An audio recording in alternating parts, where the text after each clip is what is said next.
الحمد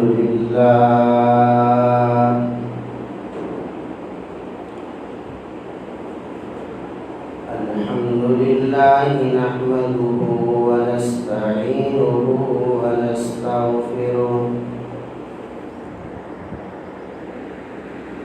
ونؤمن به ونتوكل عليه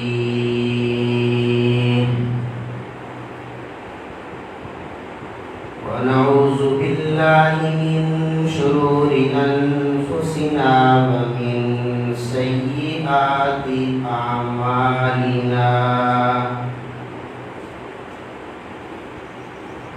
من يهده الله فلا مضل له ومن يضلله فلا هادي له ونشهد أن لا إله إلا الله وحده لا شريك له ونشهد أن سيدنا ومولانا محمدا عبده ورسوله وصلى الله تعالى عليه وعلى آله وأصحابه وبارك وسلم تسليما كثيرا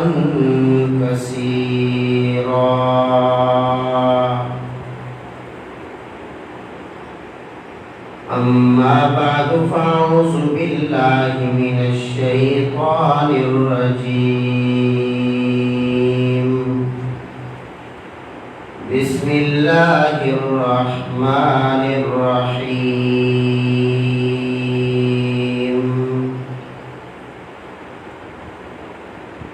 الذين إن مكناهم في الأرض أقاموا الصلاة وآتوا الزكاة وأمروا بالمعروف ونهوا عن المنكر وقال الله تبارك وتعالى إن عدة الشهور عند الله 12 شهرا في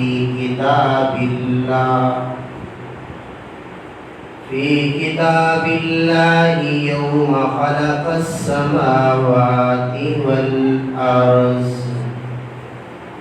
منها 4 حرم وقال الله تبارك وتعالى لئن شكرتم لأزيدنكم ولئن كفرتم إن عذابي لشديد وقال رسول الله صلى الله عليه وسلم صيام يوم عاشوراء أحتسب على الله أن يكفر السنة التي قبله وقال رسول الله صلى الله عليه وسلم من وسع على نفسه وأهله يوم عاشوراء وسع الله عليه سائر سنة أو كما قال رسول الله صلى الله عليه وسلم آمنت بالله صدق الله مولانا العظيم وبلغنا رسوله النبي الكريم الأمين ونحن على ذلك لمن الشاهدين والشاكرين والحمد لله رب العالمين اللهم صل على محمد وعلى آل محمد كما صليت على إبراهيم وعلى آل إبراهيم إنك حميد مجيد اللهم بارك على محمد وعلى آل محمد كما باركت على إبراهيم وعلى آل إبراهيم إنك حميد مجيد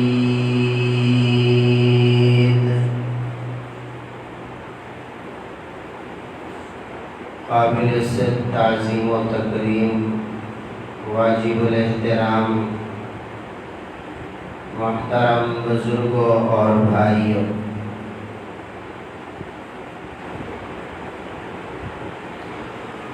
اسلامی سال کا پہلا مہینہ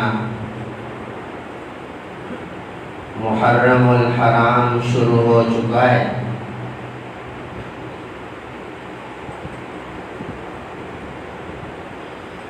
محرم الحرام کی پہلی تاریخ کو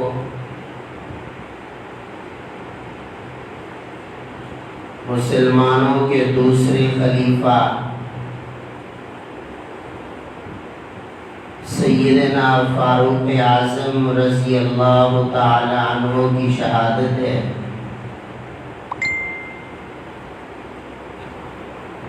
سیدنا فاروق اعظم رضی اللہ عنہ کی سیرت اور ان کی شخصیت کے حوالے سے گزشتہ جمعے معروضات آپ کے سامنے پیش کر چکا ہوں، اور محرم الحرام کی 10 تاریخ کو حضور رحمت عالم صلی اللہ علیہ وسلم کے گھرانے کے تقریباً 72 افراد حضور علیہ السلام کے نواسے سیدنا امام حسین رضی اللہ تعالی عنہ کی شہادت ہے، ان کے فضائل کے حوالے سے انشاءاللہ اگلے جمعے عرض کروں گا۔ ہمارے ہاں محرم الحرام میں بہت سے ایسے کام کیے جاتے ہیں جو شریعت اور دین کا حکم نہیں ہے، اور ہم لوگ ان کو دین کا حکم سمجھ کر کرتے ہیں۔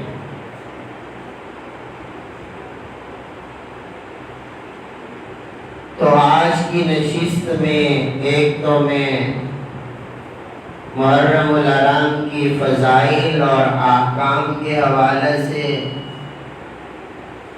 اور محرم الحرام کی رسومات اور بدعات کے حوالے سے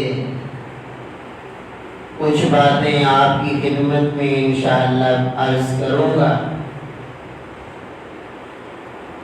اور دوسرا کل 14 اگست بھی ہے۔ 14 اگست کو ہمارا ملک عزیز پاکستان بنا تھا۔ مسلمانوں نے کلمے کی بنیاد پر ایک آزاد ملک حاصل کیا تھا۔ تو آخر میں وقت کو سامنے رکھتے ہوئے چند باتیں آزادی اور شکر آزادی کے حوالے سے بھی عرض کروں گا۔ اللہ سے دعا ہے اللہ ہم سب کو عمل کی توفیق عطا فرمائے۔ اسلامی سال کا پہلا مہینہ محرم الحرام ہے۔ آخری مہینہ ذوالحجہ ہے۔ اسلامی سال کے 12 مہینے ہیں۔ ہمارے ہاں سال دو طرح کا ہوتا ہے، ایک کو شمسی سال کہتے ہیں جو سورج کے اعتبار سے ہوتا ہے، جس کے مہینے جنوری سے شروع ہوتے ہیں اور دسمبر پہ ختم ہوتے ہیں، اس کو شمسی سال کہتے ہیں۔ اور دوسرا قمری سال ہے جو محرم سے شروع ہوتا ہے اور ذوالحجہ پہ ختم ہوتا ہے، اس کو قمری سال کہتے ہیں، اسلامی سال کہتے ہیں۔ یہ سال اور اس کے مہینے چاند کے اعتبار سے ہوتے ہیں۔ سورج کے اعتبار سے جو سال اور مہینے ہیں اور ان کے اعتبار سے جو حساب ہے وہ بھی ٹھیک ہے، اس لیے کہ سورج بھی اللہ کا بنایا ہوا ہے اور چاند بھی اللہ کا بنایا ہوا ہے۔ لیکن ہمارے دین میں جس سال کی زیادہ اہمیت ہے، ہمارے دین کے احکام کا زیادہ تعلق جس سال کے ساتھ ہے وہ قمری سال ہے، وہ اسلامی سال ہے۔ ہمارے روزوں کا تعلق اسلامی سال کے ساتھ ہے، ہمارے حج کا تعلق چاند کے ساتھ ہے، ہماری عیدوں کا تعلق چاند کے ساتھ ہے، ربیع الاول کا تعلق چاند کے ساتھ ہے، شب برات کا تعلق چاند کے ساتھ ہے، اس طرح قربانی کا تعلق چاند کے ساتھ ہے۔ تو ہمارے دین کے جو زیادہ احکام ہیں ان کا تعلق چاند کے ساتھ ہے، قمری سال کے ساتھ ہے، اس لیے ہمارے دین میں اس قمری اور اسلامی سال کی اہمیت زیادہ ہے اور زیادہ احکام کا تعلق چاند اور قمری سال کے ساتھ ہے۔ یہ قمری اور اسلامی سال محرم سے شروع ہوتا ہے اور ذوالحجہ پہ ختم ہوتا ہے، اور ہم اس کو ہجری سال کہتے ہیں۔ اب محرم الحرام سن 1443 ہجری شروع ہو چکا ہے۔ ہجری کا مطلب یہ ہے کہ حضور رحمت عالم صلی اللہ علیہ وسلم کو مکہ سے مدینہ کی طرف ہجرت کیے ہوئے 14 صدیاں اور 43 سال ہو چکے ہیں، تو ہمارا یہ سال حضور علیہ السلام کی ہجرت کی طرف منسوب ہے، اور یہ سال جو ہجرت کی طرف منسوب ہوا یہ بھی سیدنا فاروق اعظم رضی اللہ عنہ کے زمانہ خلافت میں ہوا۔ اس سے پہلے حساب کے لیے کبھی تو مسلمان نبوی سال کا اعتبار کرتے تھے کہ حضور علیہ السلام کو نبوت ملے اتنے سال ہو گئے، اور کبھی مسلمان نبی علیہ السلام کے آخری حج سے حساب کرتے تھے۔ جب فاروق اعظم رضی اللہ عنہ کا زمانہ آیا، اسلامی سلطنت کافی پھیل چکی تھی اور ضرورت اس بات کی تھی حساب کے لیے ایک منظم نظام وضع کیا جائے اور امت کو حساب کے لیے ایک نظام دیا جائے، ایک شیڈول دیا جائے۔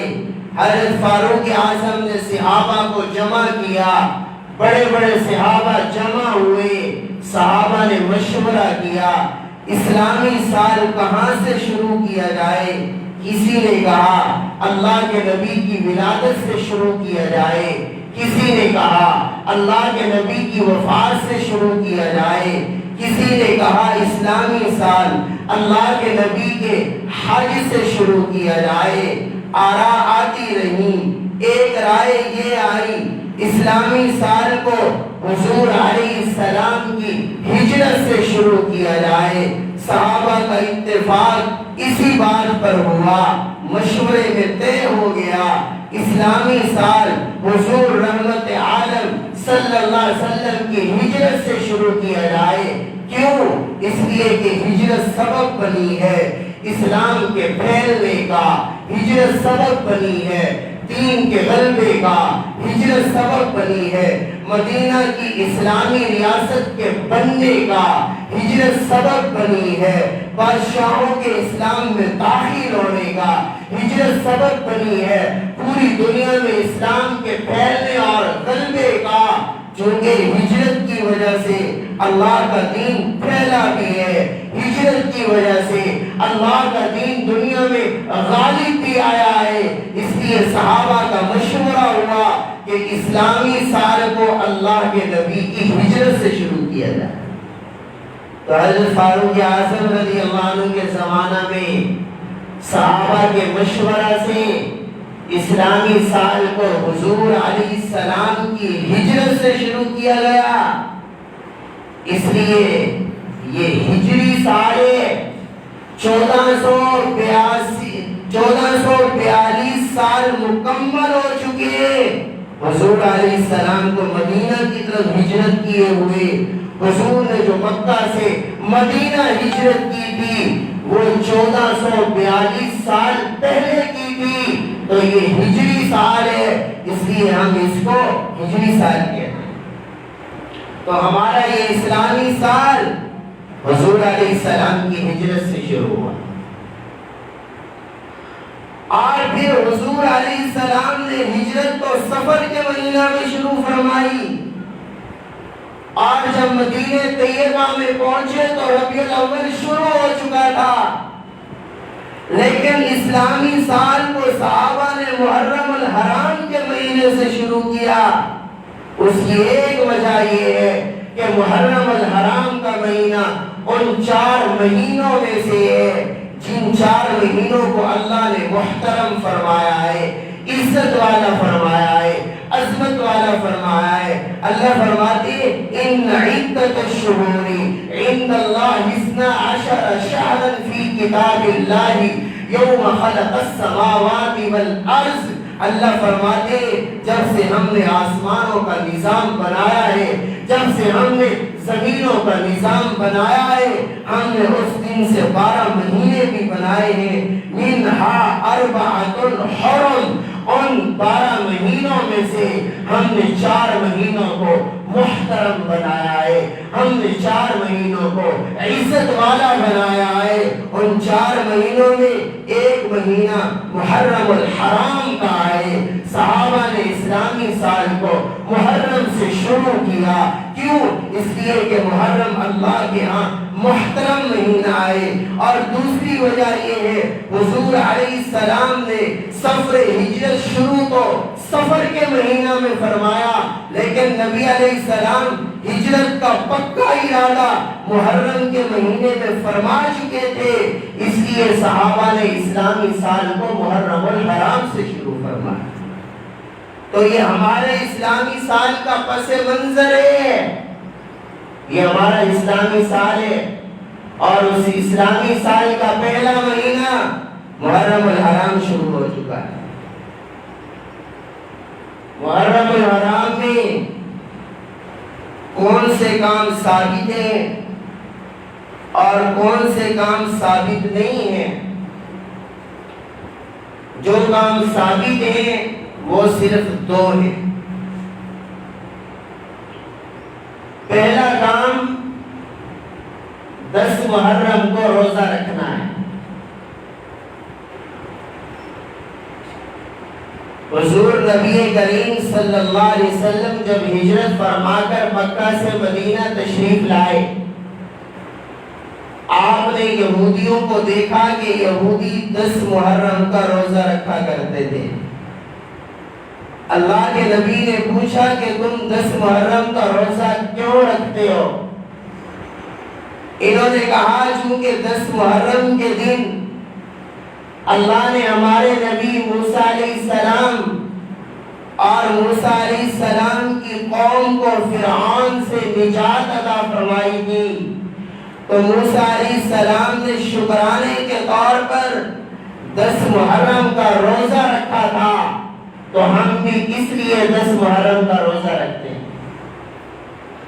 اللہ کے نبی علیہ السلام نے ارشاد فرمایا، ہمارا تعلق موسیٰ علیہ السلام کے ساتھ یہودیوں سے زیادہ ہے، اگر یہودی 10 محرم کا روزہ رکھتے ہیں تو ہم بھی 10 محرم کا روزہ رکھیں گے۔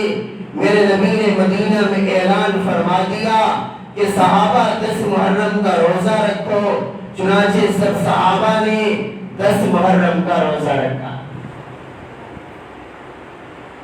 اس کے بعد حضور علیہ السلام سے صحابہ نے کہا، اللہ کے نبی 10 محرم کا تو یہودی بھی روزہ رکھتے ہیں اور 10 محرم کا ہم بھی روزہ رکھتے ہیں، یہ تو یہودیوں کے ساتھ مشابہت لازم آتی ہے۔ تو اللہ کے نبی علیہ السلام نے فرمایا، جی بالکل، یہ یہودیوں کے ساتھ مشابہت ہے، لہذا اگر میں اگلے سال زندہ رہا تو 10 محرم کے ساتھ 9 محرم کا بھی روزہ رکھوں گا۔ لیکن اللہ کا حکم اگلا سال آنے سے پہلے حضور علیہ السلام کا انتقال ہو گیا، لیکن صحابہ اس کے بعد 2 روزے رکھتے تھے، 10 محرم کا روزہ رکھتے تھے، 10 محرم کے ساتھ یا 9 محرم کا روزہ رکھتے تھے یا 11 محرم کا روزہ رکھتے تھے۔ اور دوسری حدیث میں آپ نے یہ بھی فرمایا، 10 محرم کا بھی روزہ رکھو اور ایک روزہ 10 محرم سے پہلے رکھو یا 10 محرم کے بعد رکھو۔ تو محرم الحرام میں جو کام ہمارے دین اور شریعت سے ثابت ہے وہ محرم کا روزہ رکھنا ہے، 10 محرم کے ساتھ ایک روزہ اور رکھنا ہے، یا 9 کا رکھ لے یا 11 کا رکھ لے، تو 2 روزے رکھنا، ایک 10 محرم کا دوسرا 9 کا یا 11 کا، تو محرم کا یہ روزہ رکھنا مستحب ہے۔ اور حضور علیہ السلام نے ایک حدیث میں فرمایا، جو 10 محرم کا روزہ رکھے گا اللہ اسے پورے مہینے کے روزوں کا ثواب عطا فرمائے۔ اور دوسری حدیث میں فرمایا، صیام یوم عاشوراء احتسب علی اللہ ان یکفر السنۃ التي قبلہ، فرمایا جو 10 محرم کا روزہ رکھے گا مجھے اللہ سے امید ہے 10 محرم کے روزے کی وجہ سے اللہ اس کے 1 سال پچھلے گناہوں کو معاف فرما دے۔ تو 10 محرم کے روزے پر اللہ 1 سال کے گناہوں کو معاف فرماتے ہیں۔ تو محرم الحرام میں جو کام کرنے کا ہے، دین اور شریعت سے ثابت ہے، وہ روزہ رکھنا ہے۔ 10 محرم کا رکھو، ایک 9 کا رکھ لو یا 11 کا رکھ لو۔ اور یہ بھی مستحب ہے، فرض اور واجب نہیں ہے۔ ایسی بات نہیں ہے اگر کوئی نہیں رکھے گا تو گناہگار ہوگا، نہیں، مستحب ہے، پسندیدہ عمل ہے۔ اللہ کے نبی نے اس کی فضیلت بیان فرمائی، اگر اللہ ہمت دے تو ضرور رکھنا چاہیے، اور اگر رکھیں گے تو ایک روزے پر 1 مہینے کے روزوں کا ثواب بھی ملے گا، ایک روزے پر اللہ 1 سال کے گناہوں کو بھی معاف فرما دے۔ اور دوسرا کام جو محرم میں کرنے کا شریعت اور سنت سے ثابت ہے، وہ صرف ایک حدیث ہے، حضرت جابر رضی اللہ تعالیٰ عنہ سے مروی ہے۔ حضرت جابر فرماتے ہیں، حضور رحمت عالم صلی اللہ علیہ وسلم نے ارشاد فرمایا، جو آدمی 10 محرم کے دن فضول خرچی تو نہیں کرنی، فضول خرچی تو ہر حالت میں حرام ہے، لیکن فضول خرچی سے بچتے ہوئے فرمایا جو آدمی 10 محرم کے دن اپنے اور اپنے گھر والوں کے خرچے میں اضافہ کر دے گا، اللہ پورے سال اس کے رزق میں برکت عطا فرمائے۔ یہ حدیث سے ثابت ہے۔ تو یہ بھی مستحب عمل ہے۔ ہم 10 محرم کو اپنے گھر کے خرچے میں اضافہ کر دیں، گھر میں اچھا کھانا بنوا لیں، اپنے بچوں پر خرچہ زیادہ کر لیں، اس کی برکت سے اللہ پورا سال رزق میں برکت عطا فرمائے۔ یہ 2 کام ایسے ہیں جو محرم میں شریعت سے ثابت ہیں کرنے کے ہیں۔ اس کے علاوہ محرم میں ہم لوگ جتنے کام بھی کرتے ہیں یا جتنے کام ہمیں ہوتے ہوئے نظر آتے ہیں، ان میں سے بعض کام تو فی نفسی ہی بھی ٹھیک نہیں ہے، اور بعض کام فی نفسی تو ٹھیک ہے لیکن محرم میں کرنے کا حکم نہیں ہے۔ ان کاموں میں کو محرم میں کرنا کوئی شریعت کا طریقہ نہیں ہے، حضور علیہ السلام کی سنت نہیں ہے۔ ان 2 کاموں کے علاوہ محرم میں ہم جو بھی کام کرتے ہیں وہ ہماری اپنی طرف سے بنائی ہوئی رسومات ہیں، بدعات ہیں، دیکھا دیکھی ہم لوگ کام کرتے ہیں، وگرنہ وہ کام محرم میں کرنا کوئی سنت اور شریعت کا حکم نہیں۔ ایک تو ٹائم بھی کم ہے، مثال کے طور پر ہم لوگ محرم میں قبرستان جاتے ہیں، 9 یا 10 محرم کو زیادہ جاتے ہیں۔ دیکھیں قبرستان ضرور جانا چاہیے۔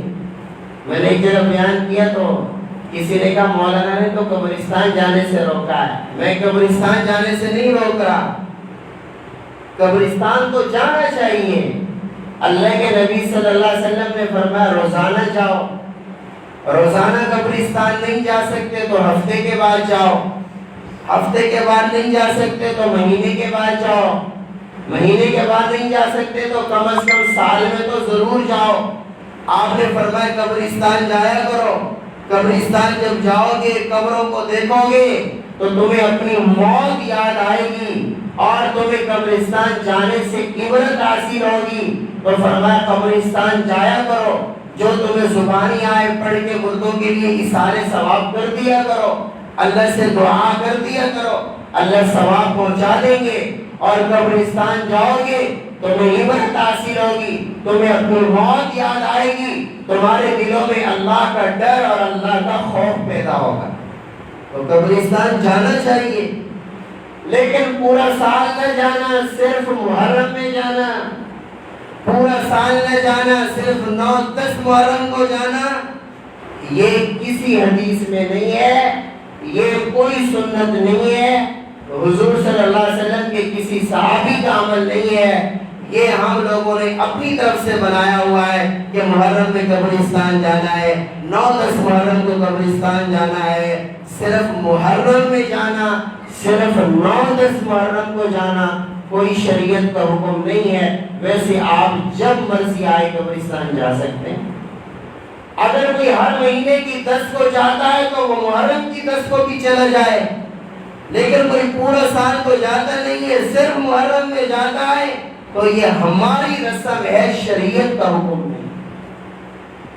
جانا چاہیے قبرستان، ہر ہفتے جانا چاہیے، لیکن صرف محرم میں جانا یہ رسم۔ وہاں جا کر قبروں پہ چیزیں پھینکنا گناہ ہوتا ہے۔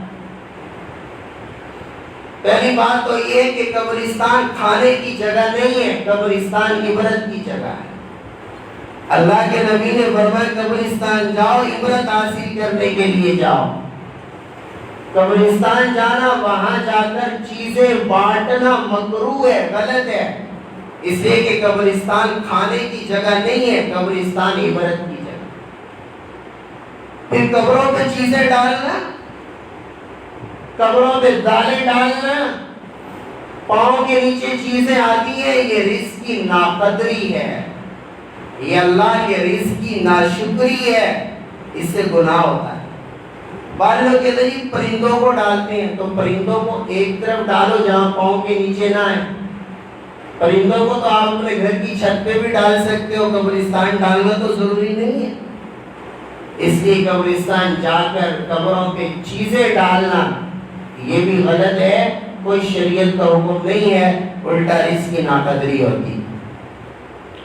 جہاں تک قبر کی لپائی کا مسئلہ ہے، جب بھی قبر ٹوٹ جائے اس کو لپائی کی ضرورت ہو پورا سال جب بھی قبر کو لپائی کی ضرورت ہو اس کی لپائی کی جا سکتی ہے، بالکل جائز ہے، آپ قبر کی لپائی کر سکتے ہیں۔ جہاں تک پکی قبر بنانا ہے، پکی قبر بنانا ناجائز ہے، حرام ہے۔ سن لو، اللہ کے نبی نے مشکات کی حدیث میں صراحتاً منع فرما دیا، حتیٰ کہ روضہ رسول میں اللہ کے نبی کی قبر بھی کچی ہے۔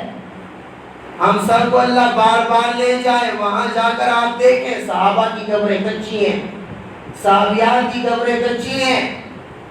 پکی قبر بنانا ناجائز ہے، حرام ہے، اللہ کے نبی نے منع فرمایا قبر کچی ہو۔ البتہ جب قبر کچی ٹوٹ جائے، اس کو لپائی کی ضرورت ہو تو آپ اس کی لپائی کر سکتے ہیں، جب بھی ضرورت ہو آپ لپائی کر سکتے ہیں، لیکن پورا سال تو جانا نہیں ہے، صرف محرم میں جانا ہے اور اس کی لپائی بھی ضرور کرنی ہے۔ محرم میں جا کے لپائی کرنا کوئی شریعت کا حکم نہیں۔ پھر جا کے قبروں پہ پانی ڈالتے ہیں، قبروں پہ پانی ڈالنا بھی کوئی شریعت کا حکم نہیں ہے۔ ویسے اگر مٹی ہے، آپ مٹی کو درست کرنے کے لیے ویسے پورا سال پانی ڈالیں تو ٹھیک ہے، لیکن یہ قبر پر پانی ڈالنے سے مردے کو کوئی فائدہ نہیں ہوتا۔ مردے کو فائدہ اس کے اپنے اعمال سے ہوگا، یا مردے کو فائدہ اس ایصال ثواب سے ہوگا جو تم کرو گے۔ باقی قبر پر پانی ڈالنے سے مردے کو کوئی فائدہ نہیں ہوگا۔ بعض لوگ قبر پر چھڑیاں ڈالتے ہیں، چھڑیاں ڈالنے سے بھی مردے کو کوئی فائدہ نہیں ہوگا۔ چھڑیاں ڈالنے کی ایک حدیث ہے جو میں آپ سے ذکر کر دیتا ہوں۔ اللہ کے نبی صلی اللہ علیہ وسلم قبرستان سے گزر رہے تھے، اللہ کے نبی کے ساتھ کچھ صحابہ بھی تھے۔ حضور تو اللہ کے نبی تھے، اللہ نے حضور کو بتا دیا کہ ان دو قبر والوں کو عذاب ہو رہا۔ اللہ کے نبی نے وہاں سے چھڑی توڑی، اس کے دو ٹکڑے کیے، ایک چھڑی اس قبر پہ ڈالی، دوسری چھڑی اس قبر پہ ڈالی۔ فرمایا جب تک یہ چھڑیاں سبز رہیں گی اللہ ان قبر والوں کے عذاب کو ہلکا فرما دے۔ یہ ایک حدیث ہے پورے ذخیرہ حدیث میں، اور وہ بھی محرم نہیں تھا، آگے پیچھے تھا۔ پھر وہ بھی اللہ کے نبی کو بتایا گیا کہ ان قبر والوں کو عذاب ہو رہا ہے، اور پھر وہ بھی چھڑیوں کا کمال نہیں تھا، چھڑیاں ڈالنے والے مصطفیٰ کے ہاتھوں کا کمال تھا۔ اس لیے حضور نے فرمایا میرے ہاتھوں سے ڈالی ہوئی چھڑیاں جب تک اس قبر پہ رہیں گی اللہ ان کے عذاب کو ہلکا فرما دیں گے۔ اس کے علاوہ کبھی کسی صحابی نے قبر پہ چھڑیاں نہیں ڈالی، اللہ کے نبی نے کبھی قبر پہ چھڑیاں نہیں ڈالی، اور نہ ہی چھڑیاں ڈالنے سے مردے کو کوئی فائدہ ہوگا۔ اس لیے جی پیچھے نام کی تختی لگانا جائز ہے، وہ لگا سکتے ہیں، پہچان کے لیے، شناخت کے لیے جو نام کی تختی لگاتے ہیں وہ لگانا جائز ہے، لگا سکتے ہیں۔ تو چھڑیاں ڈالنا، پانی ڈالنا یہ بھی ہماری رسم ہے۔ اور ویسے ناراض نہ ہونا، جو مولویوں نے ختم بنایا ہوا ہے، خدا کی قسم کوئی ایک مولوی ایک حدیث سے دکھا دینا یہ ختم ثابت ہے، میں خود تمہارے ختم پڑھوں گا، کسی حدیث میں نہیں ہے۔ مولویوں نے اپنی طرف سے ختم بنایا ہوا ہے، کوئی ٹکڑا قرآن کا وہاں سے لیا، کوئی وہاں سے لیا، کوئی وہاں سے لیا، اور ایک ختم بنا دیا اور امت کو دے دیا کہ یہ ختم ہے، ختم پڑھواؤ گے تو تمہارے مردے بخشے جائیں گے، مگر نہیں بخشے جائیں گے۔ اللہ کی قسم منبر نبی پہ بیٹھ کے کہہ رہا ہوں، یہ ختم جو مولویوں نے تمہیں سکھایا ہوا ہے یہ کوئی شریعت کا حکم نہیں ہے۔ یہ ختم نہ کبھی حضور نے پڑھا، نہ حضور کے صحابہ نے پڑھا، نہ کسی حدیث میں ہے، نہ حضور کی کسی سنت میں ہے، صرف مولویوں کا بنایا۔ قرآن پڑھو، آپ ثواب ہوگا، آپ قرآن جہاں سے مرضی آئے پڑھو، قرآن کی کوئی سورت پڑھو، ثواب ہوگا۔ لیکن یہ ختم جس کو ہم نے لازمی سمجھا ہوا ہے، فرض اور واجب سمجھا ہوا ہے، جب تک ختم نہ پڑھا جائے تو ہماری دعوت قبول نہیں ہوتی، ہم یہ سمجھتے ہیں۔ یہ ختم کوئی شریعت میں نہیں ہے، کسی حدیث میں نہیں ہے، کسی شریعت کا حکم نہیں ہے، صرف ان جاہل مولویوں کو بنایا ہوا۔ آپ کسی مسلک کے کسی بڑے عالم اور مفتی سے پوچھیں جس کے پاس علم ہو، قصہ کہانیوں والا مولوی نہ ہو۔ اکثر مولوی ایسے ہیں جنہوں نے ڈوڑے اور قصے یاد کیے ہوئے، جن کو قرآن پڑھنا بھی نہیں آتا، ان کو دین کے مسائل کا کیا پتا۔ آپ کسی مسلک کے بڑے عالم اور مفتی سے پوچھیں جس کے پاس علم ہو، وہ آپ کو ضرور بتائے گا یہ کام سنت ہے، یہ بدعت ہے، یہ ہم غلط کرتے ہیں، یہ غلط کرتے ہیں، یہ ثابت نہیں ہے۔ یہ وہ سارے کام ہیں جو ہم محرم میں کرتے بھی ہیں اور ہم اس کو دین کا حصہ بھی سمجھتے ہیں، لازم بھی سمجھتے ہیں، حالانکہ شریعت کا کوئی حکم نہیں۔ سبیلے لگاتے ہیں، سبیلے۔ پانی پلانا ثواب ہے، آپ پورا سال پلاؤ، کیوں نہیں پلاتے ہیں؟ گرمی کا موسم ہے، آپ گرمی میں لوگوں کو پانی پلاؤ، ثواب ہوگا۔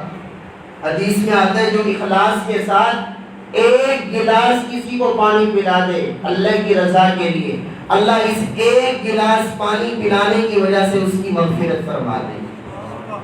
پانی پلانا ثواب ہے، آپ کو کس نے روکا ہے؟ آپ پانی پلائیں، آپ پورا سال اپنی دکانوں پہ ٹھنڈے پانی کے کولر بھر کے رکھیں، آپ لوگوں کو پانی پلائیں، ثواب ہوگا۔ آپ میٹھا پانی پلائیں، ثواب ہوگا۔ لیکن صرف محرم میں کیوں پلاتے ہیں؟ 9-10 محرم کو کیوں پلاتے ہیں؟ 9-10 محرم کو پلانا، محرم میں پلانا، سبیلے لگانا کسی حدیث میں نہیں ہے، شریعت کا کوئی حکم نہیں ہے۔ ہم نے غیروں کو دیکھا دیکھی ہم نے بھی شروع کر دیا، اور ہم کہتے ہیں کہ اس میں حرج کیا ہے؟ حرج ہی تو ہے، جو کام حضور کی سنت کے خلاف ہو وہ گناہ ہی تو ہوتا ہے، اس میں کہاں سے ثواب ہوتا ہے؟ اس لیے یہ سبیلے لگانا بھی ہماری رسم ہے، شریعت کا کوئی حکم نہیں۔ نوجوان محرم میں کالے کپڑے بھی پہنتے ہیں۔ اللہ کے نبی صلی اللہ علیہ وسلم نے فرمایا من تشبہ بقوم فہو منہم، جو کسی قوم کے ساتھ مشابہت اختیار کرے گا خدا قیامت کے دن اس کا حشر اسی کے ساتھ فرمائے گا۔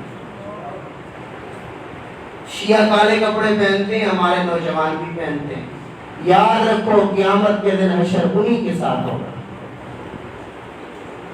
محرم میں کالے کپڑے پہننا بالکل ناجائز ہے، کیونکہ ان کی مشابہت لازم آتی ہے۔ آگے پیچھے اگرچہ گنجائش ہے، میں بالکل حرام نہیں کہہ رہا، مسئلے کی روح سے اگرچہ کچھ گنجائش ہے لیکن بہتر نہیں ہے۔ اللہ کے نبی نے فرمایا سیاہ لباس تو جہنمیوں کا ہوگا۔ تاریخ میں لکھا ہے سب سے پہلے سیاہ لباس فرعون نے پہنا تھا۔ اگرچہ گنجائش ہے، بسا اوقات شریعت بھی اجازت دیتی ہے، مجاہد جہاد میں جا رہا ہے، شریعت اجازت دیتی ہے کالے کپڑے پہنتے ہیں، لیکن اللہ کے نبی نے سفید کپڑوں کو پسند فرمایا ہے، سفید کپڑے کی تعریف فرمائی ہے کہ یہ پاکیزہ ہوتا ہے، اس کو پہننا۔ لیکن محرم میں کالے کپڑے پہننا بالکل ناجائز ہے، اس سے بچنا چاہیے، وگرنہ حشر انہی کے ساتھ ہو۔ اور ان کی مجلسوں میں جانا بھی ناجائز اور حرام ہے، یاد رکھنا۔ ان کی مجلسوں میں جانا اپنے ایمان کو خطرے میں ڈالنے والی بات ہے۔ وہ صحابہ پہ پکتے ہیں، ہم بھی اس گناہ میں شریک ہوں گے۔ ان کی مجلسوں میں جانا بالکل گناہ ہے، حرام ہے، نہیں جانا چاہیے۔ اور تعزیہ نکالنا اور گھوڑے کو بنا سوار کے گھوڑے سے مرادیں مانگنا، مشرک بھی تو یہی کرتے تھے، وہ بتوں کو بنا کے مانگتے تھے، یہ گھوڑے کو بنا کے مانگتے ہیں۔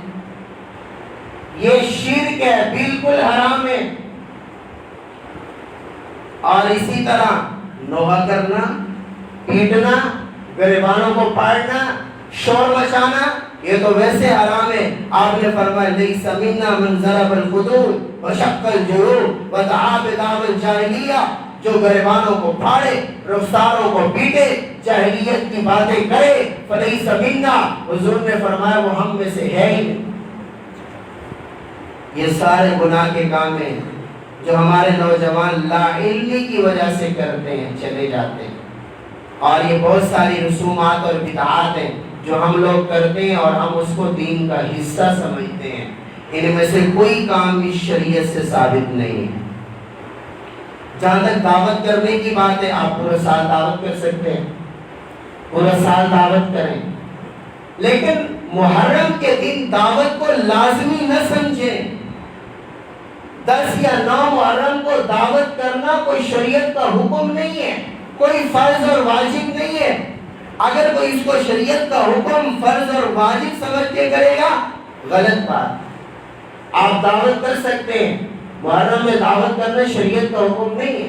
اگر آپ لازمی نہیں سمجھتے، کبھی محرم میں کر دیتے، کبھی چھوڑ دیتے تو ٹھیک ہے، لیکن اگر آپ محرم میں دعوت کو لازمی سمجھ کے کریں گے تو یہ ٹھیک نہیں ہوگا، اس لیے کہ محرم میں دعوت کرنا کوئی سنت اور شریعت کا حکم نہیں۔